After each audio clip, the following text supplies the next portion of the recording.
back in Maryland for the next couple of months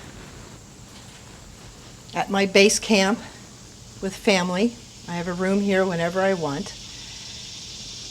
And I am still, even though I sold my home and downsized a small business and also then sold my home at the end of 2020, I did have a few things that I didn't know what to do with yet. And my family graciously gave me a little bit of space to figure out what to do with that stuff, and now I have a pretty good idea. And it's been something that, coming across the country, I have been thinking about a little bit here and there. And so I'm really kind of excited to get started, and also think it's a perfect opportunity to demonstrate my process to you. I'm just going to do kind of a quick thing down here so you can kind of get an idea of the scope of the pile that I have.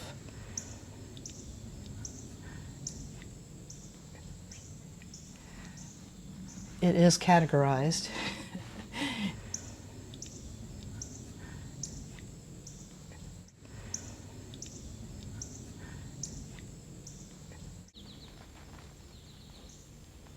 Yes, that is 1, 2, 3, 4 stacks high,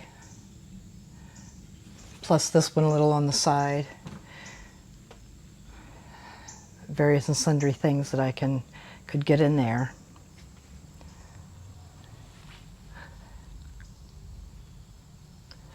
Yeah. So that's what we're going to tackle today. And here is how things are sorted. These are holiday decorations. Oop, not all that. Those are CDs. Holiday decorations that one box is what I used to put just the minimal when I had the Airbnb. And the rest are little keepsakes here or there that I love. And I have a feeling, though, that the Christmas decorations is so honed down that it's going to be relatively easy to sort those out. And it was a hard process. How many holiday decorations do you have? That was a super big thing for me. Now we'll go into, well, that right there is extra paint. I guess let me open that up.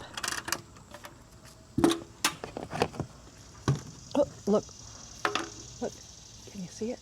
Hopefully. It is, oop, there he goes, there he goes. A little salamander or something. So these are my paints. These are my blue cowgirl boots. I have had these since 1996, bought them in Jackson Hole, Wyoming. Look at the patch on it. Actually, now that I filmed it, I might be able to get rid of, part with them too. These here, these are soaping supplies, molds, lye, and all the stuff that goes through with that. I am going to actually be making soap. It's going to be a story. Look for it upcoming soon with Jen, if you remember Jen, the poet. She's interested in making soap. She used to buy soap from my shop. So this will be the my farewell thing to soaping, unless I visit one of you kindred spirits and help you when you do your soaping. These are aromatherapy bottles, spray bottles, and things that I am probably going to keep because I am using them actively. I take them out on the road with me, and a couple people I've made sprays for. When Jen was visiting me, I sent her home with 5 bottles of her favorite body spray. It's called Sweet Dreams. This here is for making lipsticks, and I got all this equipment here, not that it was super expensive, towards when I was on the downside of probably when Mike was sick and everything. This little pile over here are my hand tools and things that I thought that maybe they'd be great in the free pile for the RTR. But when I left out here last November, I was not really sure what was going to transpire. Let's go through this first here because I think this is going to be the easiest. This is what is left of the holiday decorations. And especially if you've had kids, and even if you haven't, decorations are a bugaboo when you're downsizing. And there's the ornaments, or the ornaments, as my daughter told me, one of those kid words. This is a Christmas tree skirt quilted by my mother-in-law. Isn't that beautiful? We all got one. These were not elf on the shelf. These were, there was a ladder that you put up against the tree, and the little elves went on it. So there was a little James elf and a little Katie elf.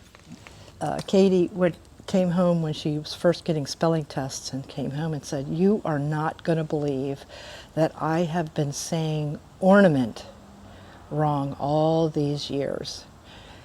And I did feel a little guilty, but it was just so cute, I never corrected her. I figured she would learn.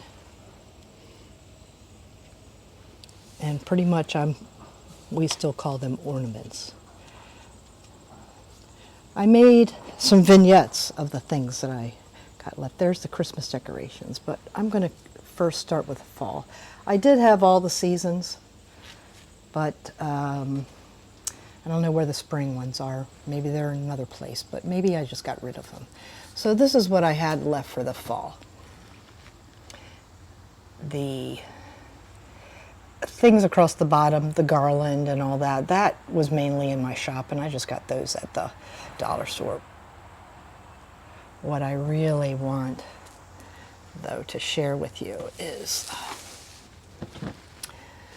my father's mother, Grandma. She was a ceramist. She had the whole deal down in her basement. The kiln, the molds, tables. At one point she even had classes. And then these little painted wooden figurines. These are what I got when the kids were little, and I still love them.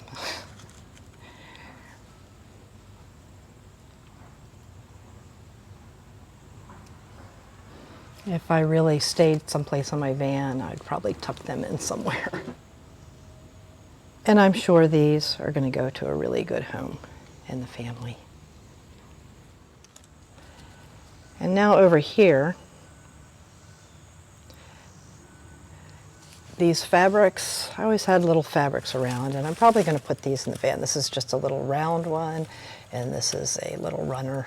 They don't take up much space, so these two we're probably going to keep. There's fabrics, various fabrics, always good to have when you're decorating. Down here, this is a refrigerator magnet that Mike's grandma, Elma, made. She was very crafty. And it's got magnets on the back, so you would go on the refrigerator. And at one time I collected snowmen. That's the last one. I've always loved these little things you put tea lights in. These pictures, they were Christmas cards that people gave me that I just liked the sentiment. Those little poinsettias in the back, dollar store, and I just can't get rid of them. They're just cute as all get out.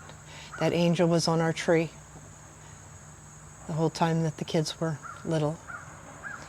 There's a cross stitch by my mother-in-law. And here is another ceramic from my dad's mom. All these years later, I'm just really thankful that I've been able to keep them intact. I've always loved this candy dish. And then, let's see, what else is left here? Oh, the Yule log. Why am I carrying that around? I mean, there's a story behind it, but I'm going to put that in the wood pile.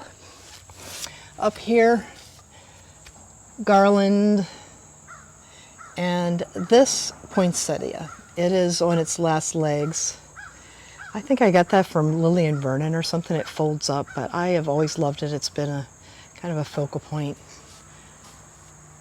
in various over tables and things like that. So that's about all I have left of the holiday decorations. I'm pleasantly pleased. Pleasantly pleased, that's a new word there. End of day one.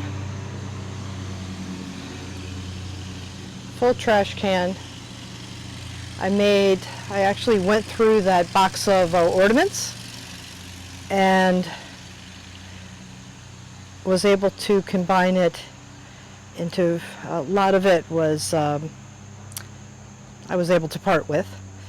So 2 empty plastic boxes. I did have have to fill another half of the height of that with the ornaments that I actually kept. The pile in here, I'm sure looks just as overwhelming as it did this morning.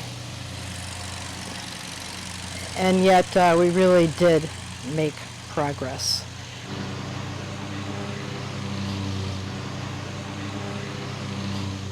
For the ornaments, I made a little video for each of my children.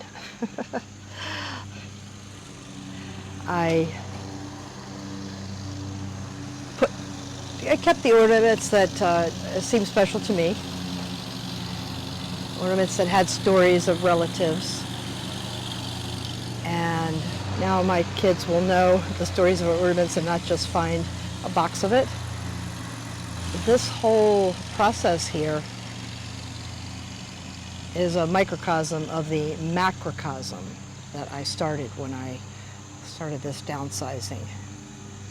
And if taking pictures and telling stories are something that resonate with you, and the things that you have in your attic or your basement, 15 minutes a day. 15 minutes a day. And it might take a long time. It will get done. It will get done.